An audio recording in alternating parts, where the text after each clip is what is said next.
Hello, everybody, and welcome in to another episode of the Couch GMs Podcast. It is Monday, January 5th, 2025. I'm your host, George Kirk, joined by the one and only Cody Roadcap. Cody, is it considered a Couch GM sweep if both the Eagles and the Packers made the playoffs? I think so. Okay, well, Couch GM sweep for the season. There we go. We both make the playoffs. We both rested our starters in week 18. We both lost this week. One game didn't matter. The Eagles fumbled away the 2 seed. We can talk more about that later. But yeah, Couch GM sweep. We'll take how we can get. We both have a shot here. And we're going to talk a little bit about the other teams that have a shot either today or obviously through the week and through the playoffs. You can find us here Mondays and Thursdays at 6:30 East through the Super Bowl. And make sure you're following us at the Couch GMs, Facebook, X, Instagram, and TikTok to get even more than you do from the show here. And you can always DM us with your fantasy or your questions, I should say. Or, I mean, we'll do some DFS lineups as we get through the playoffs as well. Or you can comment your questions live on the air on Facebook, YouTube, and Twitch. Cody, plenty to talk about heading into the playoffs. Let's see what's happening.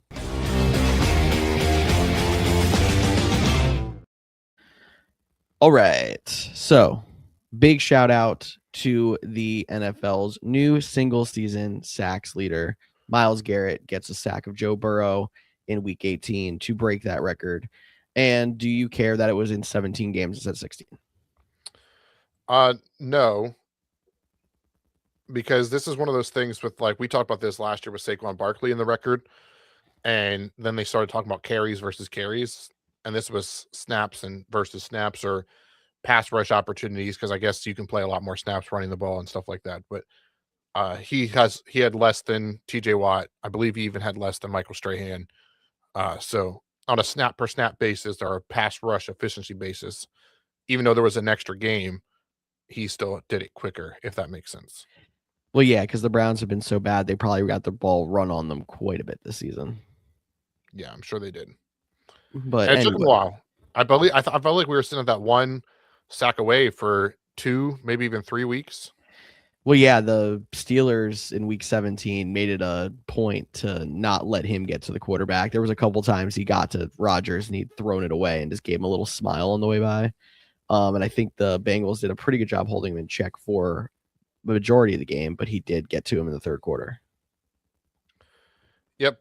I know some people are complaining that likes Brett Favre. Some people complain about that for Michael Strahan, that Joe Burrow went down easy. We'll put it that way for one Mr. Myles Garrett. And it wasn't the most aggressive sack, but Burrow was getting pressure from all over the place. He went down. I don't think he sat one down for a division rival to get him the record. And the way it sounded, they were pretty upset after the game because they stopped the refs stopped the game for the moment without telling the Bengals that was going to happen at any point in time. And they were trying to get on the ball because the Bengals ended up losing. That was a close game as it was anyway. So. Well, yeah, on top of that, too, like the Bengals are also out of it. So Burrow can make a business decision or two if he needs to in that situation. Yeah. Was that his last game in Cincinnati? TBD. Plenty for us to talk about when we get into the offseason. I'm sure that's going to be one topic. Another topic, and I'm just going to jump further down our rundown here, Cody. Another quarterback who appears disgruntled. There was an interview with Tua that said he is interested in being elsewhere. Not quite shocking. His head coach seems to be safe, but the quarterback seems to be looking for a change. Yeah, I mean, I would too if I got benched the last couple of weeks for Quinn Ewers. I mean, Tua had a rough season. Let's be honest. I mean, there's already the stuff like, what is Tua without Tyreek Hill? Like, it looks a lot different. The problem with that is I believe that Tua's cap number for next year, if he were to be cut, is pretty significant. He would have $99 million worth of dead cap. Man. So where it would only be $34 million if they cut him after 2026, because that's where there's the potential out in his contract. So I think he might want out, but I think this is a situation, and especially if you're Mike McDaniel, right? Like a coach that the team wants to play for, sounds like he is going to stay. I mean, we still have a couple more days left this week to see if something changes. but it seems like they are going to stay with Mike McDaniel. Do you want to go in with an unknown quarterback situation? Like, obviously they're going to bring competition in, but Yeah. like, are you, unless you like, they're not, I don't think they're going to luck out with like a Daniel Jones or a Sam Darnold. I mean, like the quarterback everyone is talking about, and don't get me wrong, the way he has played in Green Bay has been fantastic. But like, are you going to sell out to go get Malik Willis? Can you sell out to get any quarterback? I mean, I know Malik Willis isn't going to demand a massive QB1 contract. A lot of times when you're in Malik Willis's situation, you might get in the like what 20 million a year range, and then you're playing for a year or two on that, and then you try to earn that big time contract. I feel But like like it'd be you're like already 10. paying Tua big money. Are you going to be able to afford to do that? Yeah, I expect not if you cut him, not with the 99. Yeah. I mean, not quite 50%, but like 40% of your cap in dead cap. The Broncos did it 2 years ago and they still made the playoffs. So I guess it is possible, but they also had, you know, a top Well, pick. no, they didn't really do it. They had the big money quarterback, but then they had a rookie. They didn't sign somebody. Yeah, So you're on the rookie contract. and I was going to say this class isn't, because the Dolphins are in a similar situation if you compare them. I don't have the exact draft order, but I believe they just missed out on the top 10. So pick 11, 12, 13, somewhere right in there, similar to the Bo Nix range, right, for the Denver Broncos. But I don't think there's 5 quarterbacks to get that far in this year's draft. Like, I think Mendoza's going 1 to the Raiders. And then I think it's going to be after that, like maybe Dante Moore of Oregon. But I don't think maybe he falls that far. But like, again, is it going to be rookie versus Tua? Could the one name that I think would be interesting, and I know I just mentioned Malik Willis because he's played good lately, but Mac Jones, being in that Kyle Shanahan system, that's where Mike McDaniel has come from. He would be the interesting name that I think could come in and compete with Tua, and maybe you could find a way to work both those contracts in there and give it a true competition feel. Yeah. Do you have his cap number still up? Is it better for them if they can find a trade partner? I believe his dead cap will remain the same. That's where I'm not a cap guru. Yeah. So it's hard to tell with me just looking real quick. The other option would be the quote unquote Osweiler deal. Getting Like, somebody to take on the cap. would you trade Tua in a second round pick to a team? I don't even know who has a ton of cap space, but already like maybe has a rookie quarterback for a 5th round if pick. you can jump them on maybe like the Raiders who have the first overall pick, for example. Yeah, but I don't think they would do that because they're just going to hand the keys to the rookie quarterback they're going to take. Fair. I don't know how much cap space the Giants have because they have a young quarterback, but they also I don't know how much Russell Wilson's on the books for either, or if he's there past this season. I'm forgetting that too. I feel like it was just a 1-year deal, but I could be wrong. Yeah. But yeah, I see what you're saying. I mean, that's a possibility as well. The other team that comes to mind of somebody who like you might be able to do that with is the Browns, but then I remember they still have Deshaun Watson on the books, so that's not possible either. Yeah, so again, obviously this is all going to change as of right now, but the top 5 teams in cap space heading into 2026 as of right now would be the Titans, which maybe as a backup to Cam Ward, the Raiders, which you mentioned, the Chargers. I think they're going to find ways to spend that elsewhere. They're not a team that's like they're in the playoffs. They want to compete now. Yep. The Jets, they've been rumored to want a veteran quarterback. Maybe in division, they only have to, maybe they would have to give up their 1st round pick though to take on that contract or something. Yeah. And then the Rams are number 5, which could be interesting if they think Sean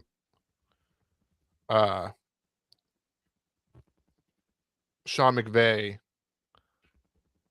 would want him to groom as like the next reclamation project. Yeah. As Stafford starts to go out the door. Yeah. I also think Sean McVay is going to like target Anthony Richardson. That's kind of like a that's your feeling? Yeah. We'll see. because they're going to need somebody to start stepping in the footsteps of Matt Stafford, because we have to think it's been good, but it's not that much time left. Yeah. So I I'm did sure not there's expect going to be. talk that much about Tua. No, me neither. But I'm sure there's going to be other quarterback situations that we're going to be talking about through the rest of the postseason and into the offseason. So I'm excited to talk about that with you as we keep moving forward. In the meantime, though, it's Black Monday. So we have to talk about head coaches. Do you kind of want to go one by one here? Or do you want me to announce all the changes and then we can kind of pick and choose here? Go through all the changes. All right. So announced here this week, we had the Browns announced that they are stepping away from Kevin Stefanski. Cardinals fired Gannon. The Raiders fired Pete Carroll, and the Falcons fired Raheem Morris. We had mentioned Mike McDaniel is safe, and the Bengals are going to be retaining Zach Taylor, meaning we have openings with the Giants, Raiders, Titans, Falcons, Cardinals, and Browns. All right. First question. Are we Okay. done? I personally, the person that keeps sticking in my head, and I was going to make this argument no matter what happened on Sunday night, is I don't think we're done with the conversation with Harbaugh. You don't think we're... I think there's a chance that they have the mutually parted ways in like a day or two. And I think the same thing I would have made an argument for with Tomlin if the Steelers had lost that last night.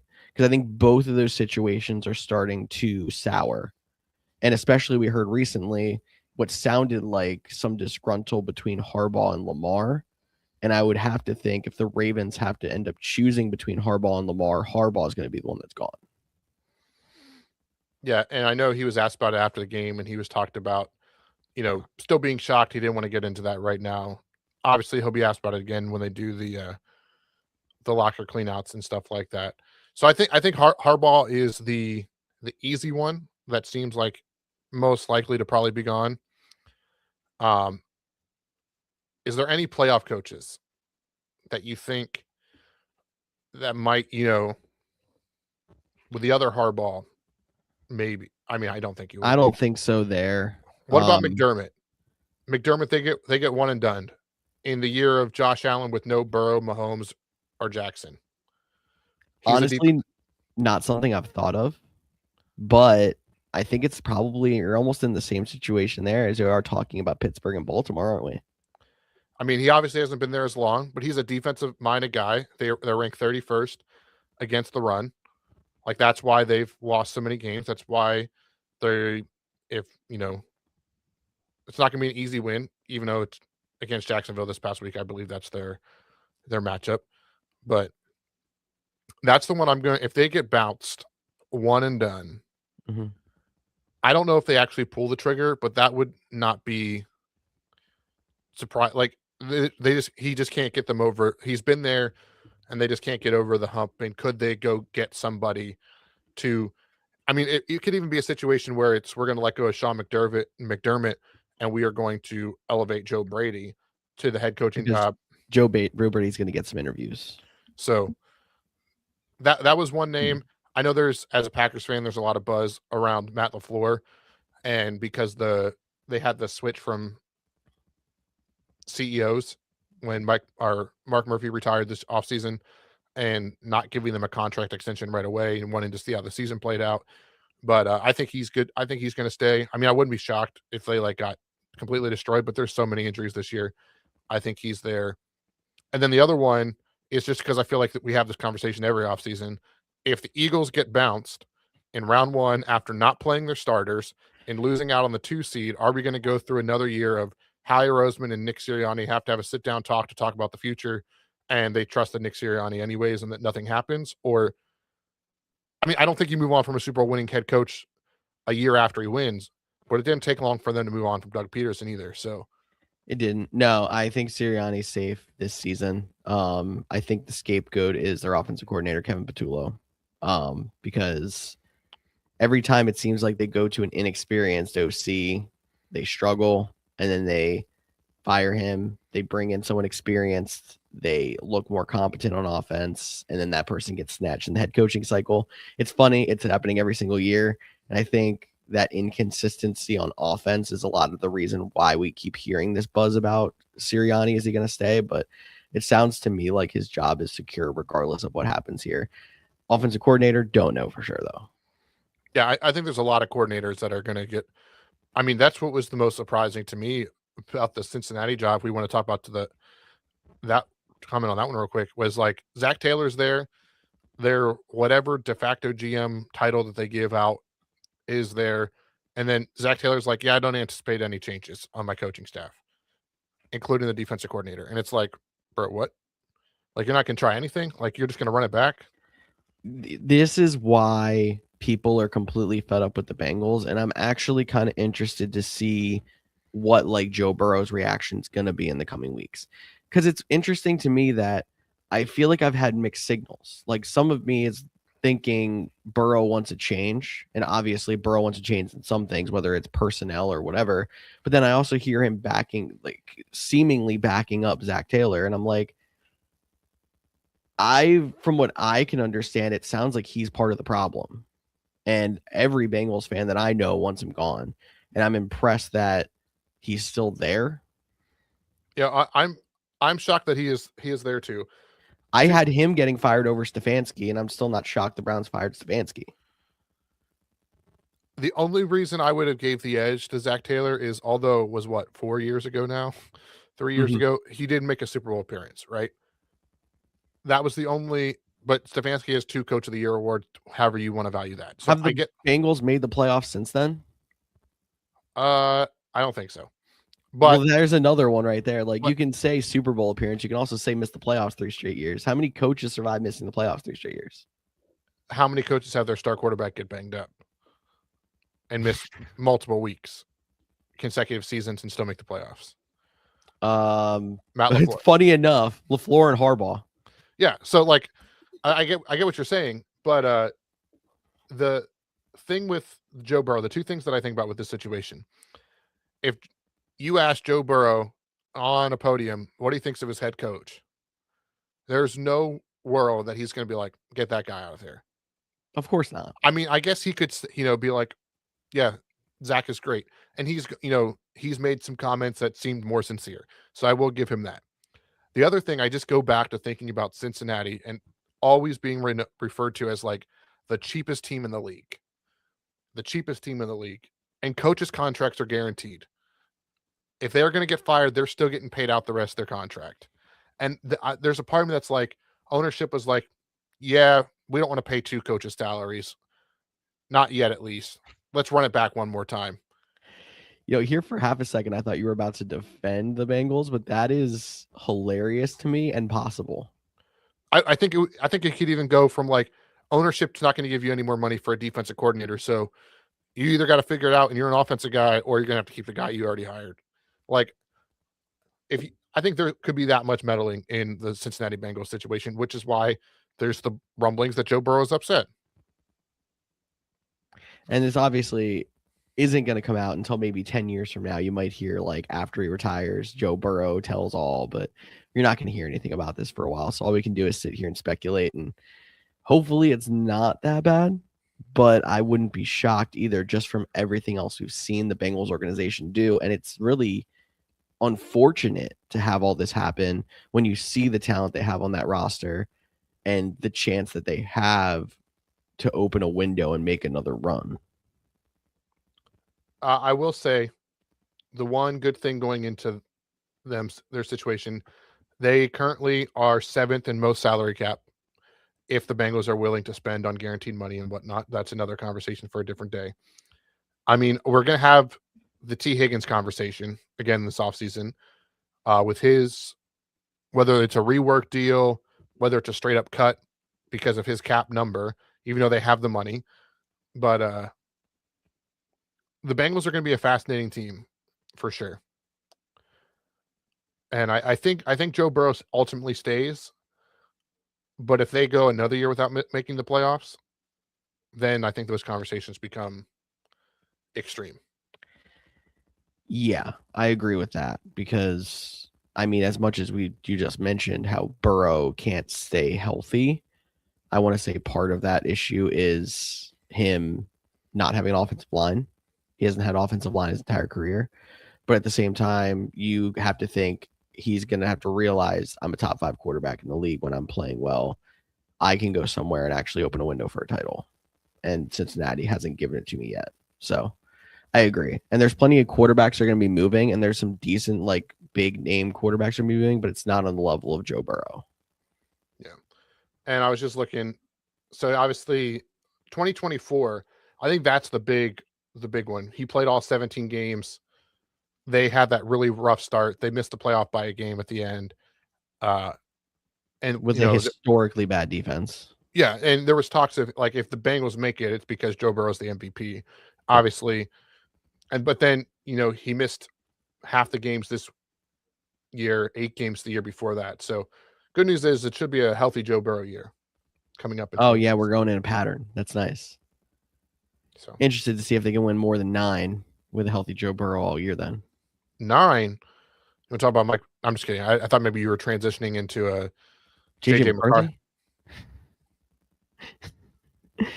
What quarterback are they going to? I'm just kidding. We're talking coaches. I actually just saw Kyler Murray post a thank you to Coach Gannon because the Cardinals did let go of him, and Murray's one of those guys that might be on the move as well. Especially now seeing that they fired their coach, you got to think new coach coming in is going to want to get his guy. Yeah, unless his job, the new coach coming in, they want to try to find a guy to work with Kyler Murray. They don't seem too interested in working with Kyler Murray anymore at this point, but I don't know also if that was Gannon trying to save his job making that move either. Yeah, I'm not saying either way, but I think you brought the Cardinals. We mentioned the Raiders, Browns, Falcons. Those are the 4 that fired today. Obviously, you had the Titans and the Giants fire midseason. So that's our 6 current openings. And our friend of the show can't be thrown up on here, so we can just kind of have this breakdown too. Would you rather be the new head coach of the Browns, Titans, or Cardinals? And I think the Kyler Murray question plays a factor into this. Yeah, it's very true. Because it's tough. Because if you look at it, you can be like, I want to go to the Cardinals because I think Kyler Murray can be a franchise quarterback. And Kyler Murray's had success in the past. It's not like an overreaction to think that that's a possibility. If you want to go to the Browns, it's because you think you might have something in Shedeur and you have an elite defense. But the Browns are historically an inept organization that you don't know if they're going to be able to give you the resources you need to get over the top. The Titans have had good stretches and bad stretches. You think they have their franchise quarterback, but obviously it was a rookie, and they have a lot of holes to fill. So I guess if I had to pick just between those 3, I might actually go with the Titans because you're coming with a number 1 overall pick quarterback in Cam Ward. I personally think he has more in the tank than Shedeur does. Obviously, the draft position would back that up as well. And I'm going to go into the assumption that the Cardinals aren't going to retain Kyler. I like that. We can expand the question to all of them, but to answer this one, I go back and forth between the Browns and the Titans. I think is like a living aspect, no state income tax, living in Nashville versus living in Cleveland. Like I think new that's stadium coming in too. Actually thinking about that. Yeah, new stadium. That's a lot of fun. They have Cam Ward. They're the number 1 pick last year. But with that said, the Browns, I think if it's the right guy, and we can also talk about like some dream fit scenarios if we wanted to, but like imagine Brian Flores getting his second shot with that already defense. He comes in there and they have a chance to ride with Shedeur Sanders with an offensive coordinator, or maybe they take a quarterback this year in the second round or something to come in and compete or whatnot, or maybe they want to do the Justin Fields versus Shedeur Sanders kind of thing, and we're going to be talking about that all off season. And with the pieces around them currently, I think you'd have to go with the Titans, although they have a lot of young pieces, but I think they've poorly spent on some of their big name acquisitions. Like even what's his name? Snead. Yeah, like Legit insane. Yep. he hasn't panned out like they had hoped. I know injuries have played a factor of that one. They gave the $20 million contract to Dante Moore, the left tackle. He was an upgrade, I guess, but it wasn't still fantastic. But Cam Ward has looked good. He's had some moments. He did get banged up in week 18, and doesn't sound like that was too serious, but he didn't finish the game, so worth mentioning that one. Alec Iamaner, I think he could be a fun number 2 piece. Calvin Ridley, that was that one kind of fell on its face too after this season. So it's like they're the interesting team, but I think they're going to have to navigate it well too. So I don't think there's any perfect scenario, and it's probably not my favorite job of the whole list between all 6 of them. No, I don't think it's my favorite job between all of them as well. And so if we're going to expand it to the whole field, we're also adding in the Giants, the Raiders, and the Falcons, if I'm not mistaken. And that Falcons job might be the most interesting one because you don't know where your quarterback situation is, but you have a young guy who some people think, might have it with Penix. You still have old man Kirko on the team. If you want to roll with veteran, you're trying to find another piece to replace what you thought would future in Penix. They're a team that's won 8 games 2 years in a row, so you can either look at they're middling and have to blow it up, or you can look at they're on the verge and they need someone to push them over the top. And it depends on what kind of coach you bring in and how they decide to stack their future on where you think they're going to go. Yeah, for me, so I think the 2 most intriguing jobs for me is, and it all depends on how you want to approach this.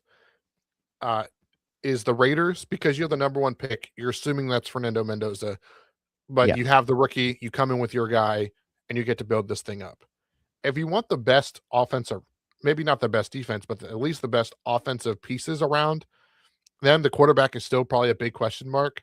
That would be the Falcons. I mean, the Falcons, they fired their head coach, but if they made that field goal against the Jets, they won the NFC South. Winning at 8-9 is not a big feat, but like that's how close they were to making the playoffs in their own division this year. The quarterback question, like you mentioned, is big. I did see on Twitter, maybe some people were like, can we get a Kevin Stefanski, Kirk Cousins reunion? I think you'd have a lot of fun with that offense. I don't think they're going to go in that direction. I think they're going to go with maybe Stefanski, but I think they're going to try to find a young offensive guy. But that's the other issue with this hiring cycle is there isn't a ton of, elite candidates, so to speak. Like there isn't the Ben Johnson. I mean, can you get Cliff Kingsbury? Does people want Cliff Kingsbury this year? I know he turned down jobs last year.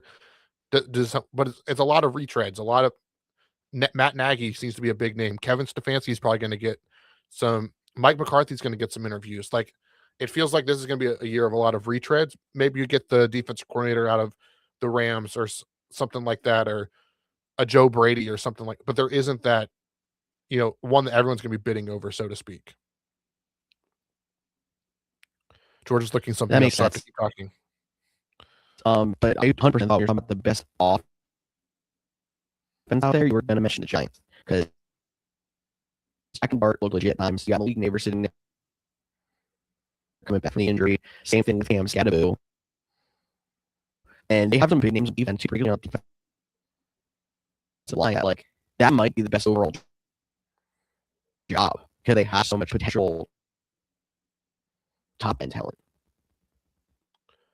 Yeah, I think you make a good point about the Giants. I'm glad you brought them up. They would be my number 2, I think, behind, or number 3 if you wanted that. The Raiders' job it's interesting in its own because it's the number 1 pick for a new head coach. But the Giants, that one offense is really good. But you mentioned Malik Neighbors, and I did see that he is still walking with a crutch. He just tore his ACL off this year. There's still plenty of time for that to recover. However, that is not, so to speak, normal with the injury. Normally they're off crutches by this point, according to the Twitter doctors, which they know everything, said facetiously. But that would be something to pay attention to going. I don't think that affects the coaching position, but that was something I'd want to mention.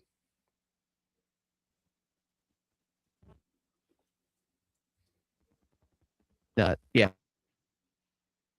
makes sense. I don't know. I'm not sure there's anything else we want to talk about coaches here, but we're having technical issues. So why don't we take a minute here, regroup, and we will be right back.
All right, Cody, we here?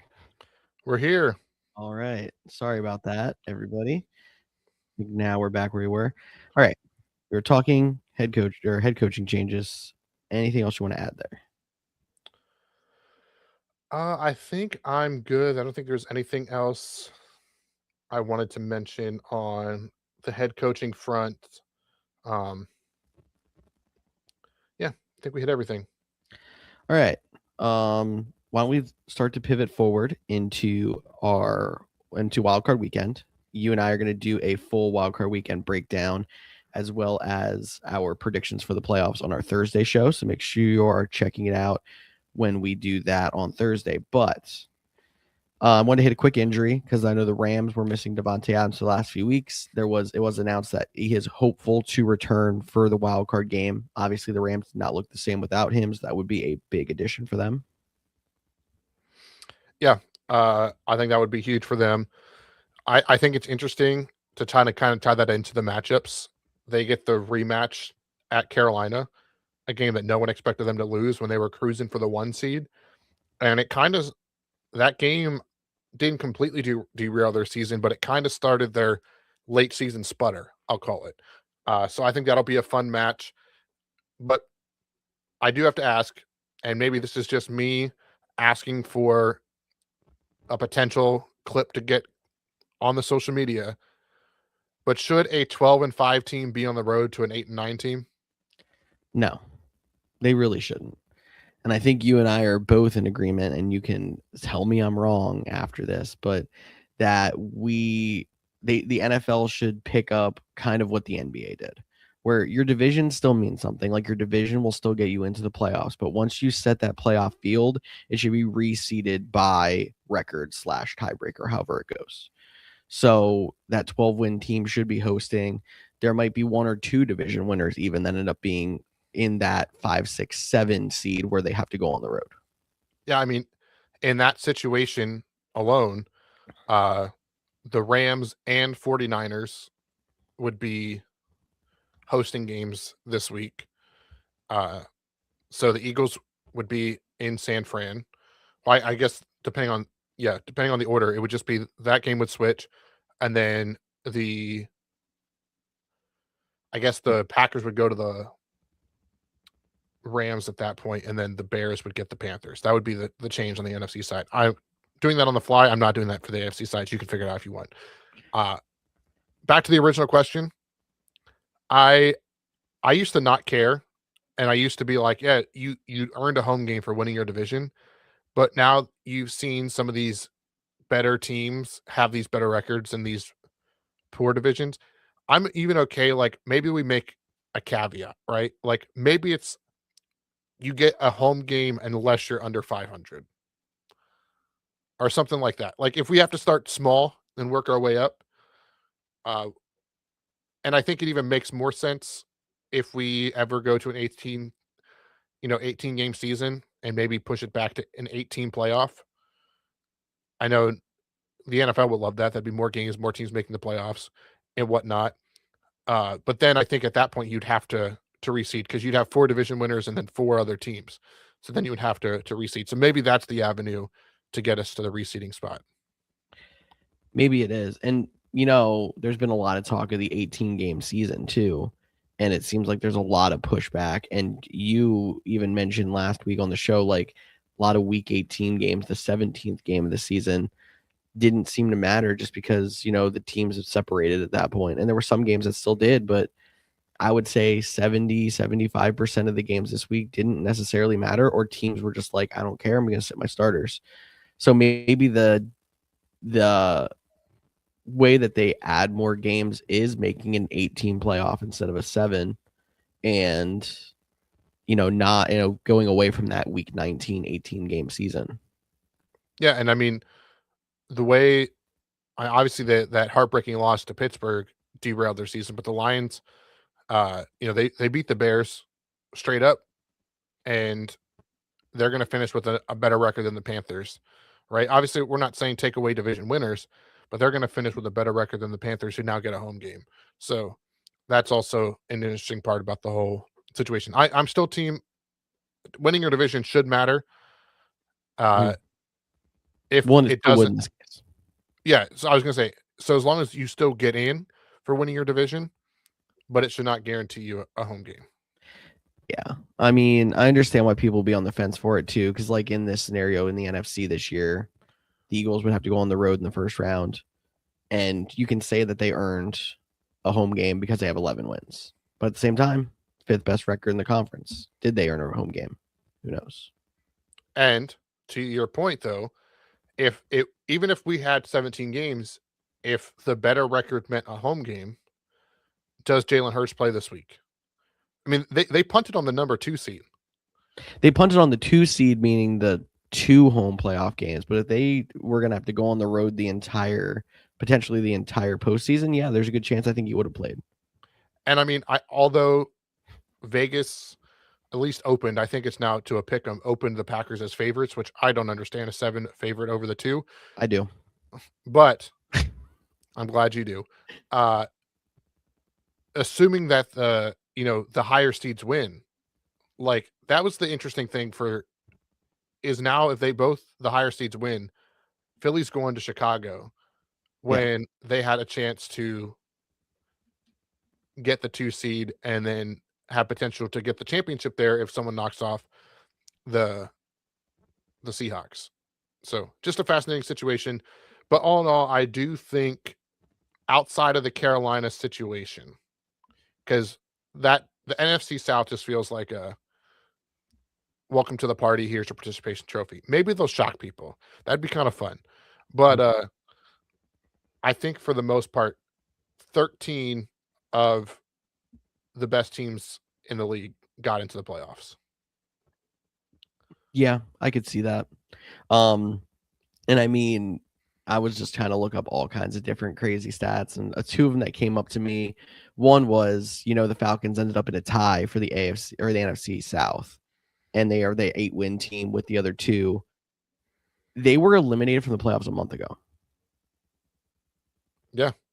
It's crazy to think they were eliminated from the playoffs a month ago, and they ended up tying for their division lead and ended up determining who got into the playoffs. That just shows how just every 4 or 5 years you have this one division that's just so bad, and there's nothing you can really do to prevent that. I guess the caveat would be if you do make them the bottom seed in the playoffs, that's one way to penalize it, but it's tough because that's just how it's going to be sometimes. And then the other thing is I saw something that was mapping out all of the point differentials for all the playoff teams, and there's some very good ones, there's some okay ones. The Steelers are the last team in the AFC. They still have a positive, but I think they're somewhere in the teens or something like that. Panthers have a negative 62. Mm-hmm. They've gotten blown out a couple times, but they made the playoffs. They've also beat some good teams. Like, I know we're dogging on them. They did beat the Rams. Like, they don't make the playoffs without beating the Rams. So you got to give them credit for that.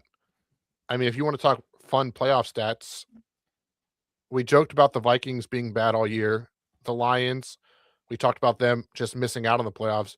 The NFC North all finished above 500. So complete opposite of the NFC. That's where all the wins from the South went to. However, for the first time in NFC North, or if you even want to go back to was the NFC Central, the Chicago Bears won it, and they won it being 2-4 in the division. So it wasn't even like they lost 4 division games out of their 6 losses or division, but they won enough outside. So like, that's just another point to the whole division debate. Like, they weren't even by record. If you you wouldn't even get to play for the ACC championship if you went 2-4 in your college football situation, even if you had a better record. Like, that's not how it works in college football. So I think that was an interesting thing, and that would help the argument of like, hey, let's just reseed. You won the division, great, but let's reseed by record. So maybe, hear me out, you win your division by division record. Your overall record doesn't matter. Then we really have chaos. Yeah, except then like the Browns would have won the division or something like that. It'd be hilarious. And the Bengals would have had a shot probably. I don't know what the division records are there.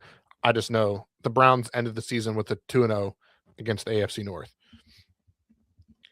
While you look that up, though, I'm going to ask you the next question. If you were a Texans fan, which I know you're not, you're a Chargers fan. If you were a Texans fan, how would you feel about not playing the early wild card weekend game on Saturday, and you finally got the Monday night game. I forgot about that fact that we're watching history. But I feel like it's the backhanded compliment of the whole thing. If you're gonna look at, we're so tired of playing that first 4:00 Saturday game, and they give you the only slot that is arguably worse. Yeah, it's worse if you win for sure, because then you have a short week. Like, no one wants to play Monday night in wild card weekend. No. No one does. Steelers would have still won the AFC North with a 4-2 division record. Bengals and Ravens tied at 3-3. So, thank you for pulling up that stat. But yeah, I mean, this playoff schedule in general, like I said, I like a lot of the matchups. We're going to break it down more details on Thursday, but just as a little tease, what is your favorite? Are we still calling it Super Wild Card Weekend? Mm-hmm. All right. So, what is your favorite Super Wild Card Weekend matchup? Oh man, I feel like I can't be biased. Let me see it in front of me, so I don't, because I obviously wanted to say that Eagles 49ers game is very intriguing. I think I'm going to go with the Bills and Jags game, because Bills go down to Duval. We don't know how legit the Jags are. They won their division. People have doubts. As much as they've been a good team, it's like, how are they a good team with this happening? How are they a good team with Brian Thomas having such a down year? Their defense, how legit is it? Josh Allen, this is his playoffs to go out there and make it happen without having Mahomes, without having Lamar. The only experienced big quarterback you could say he has to deal with is Rodgers now, and I don't know if he's even going to make it to Allen. So that is probably, it's like a measuring stick game for the Jags, and a lot of pressure on Josh Allen and the Bills, considering they're going to have to go on the road probably 3 times, and it's not going to be an easy AFC still, but it's a different looking AFC than we're used to. No, for sure. I think that's a great matchup. I want to go on a side tangent here. Mm-hmm. Did you see all like the farewell Highmark Stadium? Everyone stayed, all the fun stuff that's out on social media about that. Yeah. I know they're the 6th seed, but if the Bills are going to go all the way, give me a Bills Chargers NFC Championship game so they can go out with one more. That would be absolute chaos, which I love. It's very unlikely, but if you told me the Bills got through the Jags and the Chargers upset the Patriots and we're 1 game away, like, I could see it. Chargers Texans would feel like a toss with me. I actually don't really know how this would fall, but I'm assuming it would be Chargers Texans. Yep. Well, Chargers would go to Denver. Oh, no, Chargers would go to Denver. That's divisional. Anything can happen in the 3rd divisional game. Bills Texans, I would potentially favor the Bills if they look good against the Jags. Yeah, it's absolutely crazy. It's never going to happen, but I can talk myself into it at the same time. And you want more chaos? Yeah. Give me a Rams-Packers NFC Championship game. So we got to figure out how they're doing the back-to-back home game. Or no, I guess Chargers are the 7th seed. They're going on the road. We're not going to have that situation. Yeah. I should have known that since I just talked about it. But no, the NFL would be going wild enough if the 49ers end up hosting an NFC Championship game, which is also unlikely. No, I just, one year I want to get what happens if the Chargers and the Rams both host a championship game, and how the NFL handles that. Do we have to pivot to a random Saturday game? Like, are they able to do that? They're going to paint one end zone one way. They're going to paint one end zone the other way, and they're going to play a doubleheader like in baseball. I was going to say, are they clearing the stadium, or is this like a 1 ticket double the? It's a 1 entry doubleheader like in baseball. We're going to go complete chaos. The field's going to be a mess for the 2nd game, but it's going to be fine. So a lot of great matchups here, and I can't wait to break it down more on Thursday. Yes, sir. So it's been fun. I'm glad my voice held up. I was screaming at Aaron Rodgers a little too much last night, but apparently not enough either. But Dude, have looking you seen forward to Thursday. You were in the attendance. I don't know how early you got there. So if listeners don't know, and we're at the 50-minute mark, if you want to turn off, that's fine. We're going to talk about George's experience at the Pittsburgh Steelers Baltimore Ravens game real quick. Did you get there early enough to see the priest use the holy water on the end zone? No, wasn't there I think I was there right after. I think I heard it was like 6:45-ish that he was doing that. I think I was probably at my seat like 15 minutes later. So I was just curious if you were there for that. I mean, you got to witness Boswell. It was the end zone I was sitting in, which is funny enough. Yeah. So, hey, Tyler Loop was just kicking you the ball, right? Yeah. He wasn't that far over. I need to kick a little further over, but yeah, no, you're right. But no, it was an interesting experience. I had probably a mixed experience, but I feel like you've had with Steelers games too. So yeah, historic venue. Go visit it once. Yeah, they. I'll leave it at that. Yeah, I don't want to tear down too much. It's a historic team. It's a historic venue. Yeah. I'm still kind of speechless with how that game ended too. It was a very entertaining fourth quarter, and cheering for the Ravens in that case, that was a painful one. But I got to see Lamar pull some magic, which whenever you go to a Ravens game, that's what you want to see, is that one Lamar play that just makes your jaw drop. And they kept it close. So yeah, it was a great fourth quarter. Like I texted you, now just imagine 3 more missed kicks in overtime. You would have had that random Packers-Bengals game a couple years ago. But I think we're running out of content here. I think it's about time to wrap up. George, any last things you want to mention? I'm gonna go hit in the books, see what I want to pick for my perfect NFL playoff bracket that I'm going to be unveiling to everybody on Thursday, and maybe we'll put some fake cash on it, so make you like wear a wig or something after the Super Bowl. Wear a wig. You have too much hair. That won't work. I don't know. Yeah, that's a good point. George will have to go back to wearing his glasses on the show or something like that. We'll have to wait and see. But as long as you don't make me shave, I'm trying really hard here. No, I wouldn't do that because I wouldn't want that in return. So I'm not going to make you shave. I'm not going to make you shave your head, your face, whatever. I'm not doing any of that. Unless we get our Manscaped sponsorship back. Maybe then I'll make you do that. But until then, not shave, man. Groom, not shave. Your balls will thank you. Not a sponsor. But it could be. But until Thursday, I got to get out of here. I'm just starting to ramble now. So until Thursday, we'll be back then on Facebook, YouTube, and Twitch. Sorry again about the technical. Giving you a full breakdown, going through our matchups, predictions, all that fun stuff. And I believe we have a special guest, first time on the show coming. So maybe you'll want to tune in for that. As always, you can follow us on social media at the Couch GMs on Facebook, X, TikTok, Instagram, all those good places. I'm Cody Roadcap. That sure is good. And we'll talk to you later this week.